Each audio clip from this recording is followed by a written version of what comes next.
చార్ధామ్ యాత్రకు సంబంధించి complete route map, అలాగే ఎన్ని రోజులు పడుతుంది ఒకసారి వివరిస్తారా? యెస్ అమ్మ. యాక్చువల్‌గా చార్ధామ్ అనేటువంటి ఈ యాత్ర సుమారుగా మనం హైదరాబాద్ టు హైదరాబాద్ గానీ, బెంగుళూరు టు బెంగుళూరు గానీ, చెన్నై టు చెన్నై గానీ సుమారుగా మనము 12 డేస్ ఖచ్చితంగా పెట్టుకుంటే చార్ధామ్ యాత్ర చాలా సక్సెస్‌ఫుల్‌గా, ప్రశాంతంగా చేయొచ్చమ్మ. దీంట్లో మనం వన్స్ ఢిల్లీ ఫస్ట్ రీచ్ అయిన తర్వాత హరిద్వార్ అనేటువంటి ఒక పాయింట్‌కి మనం రీచ్ అవుతాం. ఒక 250 కిలోమీటర్స్ అంతా national highway 4-5 hours చేరుకుంటాం day 1.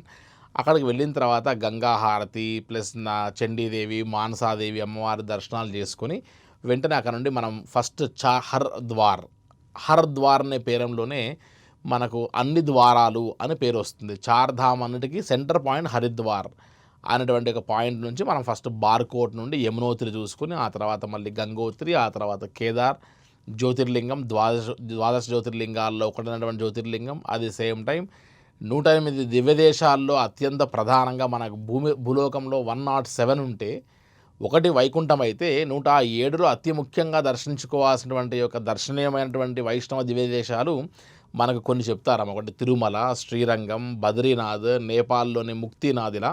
So వాటిలో అత్యంత విశిష్టమైనటువంటి ఒక బద్రీనారాయణ ఆలయం దర్శనం చేసుకొని రిటర్న్ మనం రిషికేశ్, హరిద్వార్ తిరిగి మనం బ్యాక్ వస్తాం. ఈ యొక్క journey from Haridwar to Haridwar మధ్యలో మనం ఎన్నో విశేషమైనటువంటి యొక్క ప్లేసెస్ చూస్తాం, ఈ చార్ధామ్‌లు కాకుండా. సో గుప్తకాశీ అని, తర్వాత మనము ఉత్తర కాశీ అని, ప్లస్ ధారాదేవి శక్తిపీఠం అని, అదేవిధంగా మనకు మానా విలేజ్, ఇవన్నీ చాలా అద్భుతమైనటువంటి యొక్క ప్రకృతి సౌందర్యాలతో కూడినటువంటి ఒక రమణీయమైనటువంటి ప్రదేశాలతో పాటు ఒక ఆధ్యాత్మిక అనుభూతిని కలిగించేటువంటి ఒక యాత్ర చేస్తామమ్మా.